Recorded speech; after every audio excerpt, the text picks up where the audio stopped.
కట్టడము కేంద్రం బాధ్యత.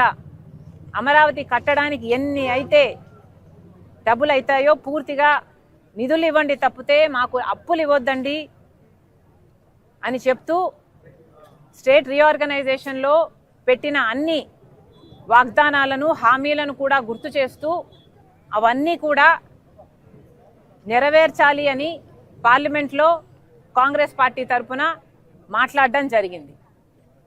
అది మా వైఖరి. ఇంకా మీకు స్పష్టంగా అర్థం కాకపోతే ఇప్పటికైనా అర్థం చేసుకోండి. మేము కాంగ్రెస్ పార్టీ తరఫున అమరావతికి మద్దతు ఇవ్వడమే కాదు, అమరావతికి కావాల్సిన ఏ సహకారమైనా కాంగ్రెస్ పార్టీ తరఫున మేము చేయటానికి సిద్ధంగా ఉన్నాం. ఒక్క నిమిషం, లెట్ మీ కంప్లీట్ ఇట్. కేవలం అమరావతికి మేము మద్దతు ఇచ్చినందుకు, మావిగన్ను ఒక జోక్ అని మేము అన్నందుకు, నేనేదో ఎవరి దత్తపుత్రిక, మోదీ గారి కూటమి దత్తపుత్రిక, కూటమి దత్తపుత్రిక అని మాట్లాడుతున్నారు. పచ్చకామర్లు కమ్మినోనికి లోకమంతా పచ్చగానే కనిపిస్తుందట. జగన్మోహన్ రెడ్డి గారు బీజేపీతో అక్రమ పొత్తు పెట్టుకున్నారు. ఎందుకంటే బహిరంగ పొత్తు పెట్టుకునే దమ్ము లేదు, ఆయన ఓటు బ్యాంకు అనుమతించదు. కాబట్టి బీజేపీతో మోడీతో అక్రమ పొత్తు పెట్టుకున్నారు. మోడీ గారి దత్తపుత్రుడిగా ఇన్ని సంవత్సరాలు అధికారంలో ఉన్న ఇన్ని సంవత్సరాలు ప్రతి బిల్లుకు మద్దతు ఇచ్చారు. కాలర్ పట్టుకొని ప్రత్యేక హోదా తీసుకొస్తాను అని ఓట్లేయించుకున్న జగన్మోహన్ రెడ్డి గారు ఒక్కసారి కూడా ప్రత్యేక హోదా గురించి మోడీ గారి దగ్గర ప్రస్తావన తెచ్చిందే లేదు. కాబట్టి వీళ్ళు మోడీ గారికి దత్తపుత్రుడిగా బీజేపీతో అక్రమ పొత్తు పెట్టుకున్నారు. కాబట్టి మేము కూడా అలాగే వ్యవహరిస్తున్నామని వీళ్ళు అనుకుంటున్నట్టున్నారు. అయ్యా, మాకు అవసరం లేదు. చంద్రబాబు గారితో మేము అక్రమ పొత్తు పెట్టుకోవాల్సిన అవసరం మాకు రాలేదు, మాకు రాదు. ఇది కాంగ్రెస్ పార్టీ. రాజశేఖర్ రెడ్డి గారు ఏ లెగసీనైతే కాంగ్రెస్ పార్టీకి వదిలి వెళ్ళారో ఆ లెగసీని మోస్తున్న వాళ్ళం మేము, ఆ ఐడియాలజీని మోస్తున్న వాళ్ళం మేము. మీలాగా బీజేపీకి మతం పేరుతో కులం పేరుతో చిచ్చు పెట్టే బీజేపీ పార్టీకి మద్దతిస్తున్న వాళ్ళం కాదు మేము. రాజశేఖర్ రెడ్డి గారు నిజమైన వారసులుగా, ఐడియాలజీకి మేము నిజమైన వారసులుగా మేము బీజేపీకి వ్యతిరేకంగా పోరాటాలు చేస్తున్నాం. కులాన్ని మతాన్ని అడ్డు పెట్టుకొని ఆ పేర్లు వాడుకొని చిచ్చు పెడుతుంటే మేము వ్యతిరేకిస్తున్నాం. పైగా ఏమన్నారండి, బొత్స అదేంటిది కాదు ఆయన కాదన్నా, మొన్న మేము కుక్కలమని ఒప్పుకున్నాడు కదా, ఆయన పేరేం పేరు, మేము కుక్కలము అని ఒప్పుకున్న వాళ్ళు మొరుగుతారు. అది వాళ్ళ నైజం. మేము సమాధానం చెప్పాల్సిన పని లేదు.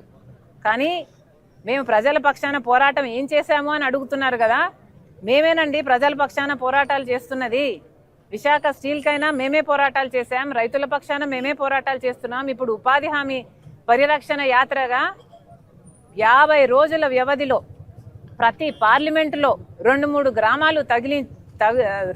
గ్రామాలు తగిలేటట్టు యాత్రలు చేసింది మేము, మీరు కాదు. వైసీపీ చేసిందల్లా బల ప్రదర్శన యాత్రలు. ఆ యాత్రల్లో భాగంగా జనాలు కార్ల కింద పడుతున్నా పట్టించుకోకుండా పోతున్నది మీరు. మూకల పిచ్చి ఉన్నది మీకు, మాకు కాదు. మేము ప్రజలకు మేలు చేయాలనే ఈ యాత్రలు చేస్తున్నాం. మండుటి ఎండల్లో ఈరోజు సిపిఐ వాళ్ళు పాదయాత్ర చేస్తుంటే వాళ్ళకు కూడా మద్దతు పలకడానికి వచ్చాం. ఈ కార్యక్రమం చేస్తున్నది మేము. కాబట్టి మీకు ఎలాగో కుక్కలను మీరు ఒప్పుకున్నారు, మీరు మొరుగుతూనే ఉంటారు, మీ నైజమే అది. ఇక మేము సమాధానం చెప్పాలి అనుకోవటం లేదు. మీరేమన్నారు?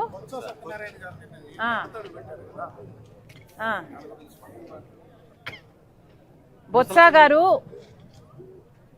గారు నిండు అసెంబ్లీలో రాజశేఖర్ రెడ్డి గారిని చులకన చేసి మాట్లాడితే, విజయమ్మ గారిని అవమానిస్తే, ఆ రోజు నిండు సభలో విజయమ్మ మా అమ్మ కంటతడి పెట్టుకున్నారు. అప్పుడే కాదు, ఇంటికి వచ్చి కూడా ఆ రోజు చాలా బాధపడ్డారు. నేనే ప్రత్యక్ష సాక్షిని. అంతగా అమ్మను బాధ పెట్టాడు, రాజశేఖర రెడ్డి గారి భార్యను బాధ పెట్టాడు. అది కూడా రాజశేఖర రెడ్డి గారిని చులకన చేసి మాట్లాడి నిండు సభలో.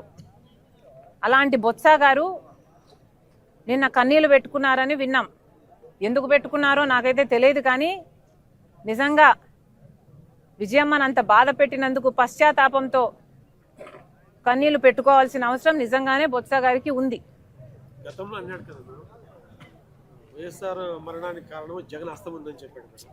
అవన్నీ నాకు తెలియదన్నా, కానీ నిజంగానే ఇంతవరకు విజయమ్మకు క్షమాపణ చెప్పాడో లేదో చెప్పాల్సిన అవసరం కూడా ఉంది. Thank you. జై షర్మిలమ్మ.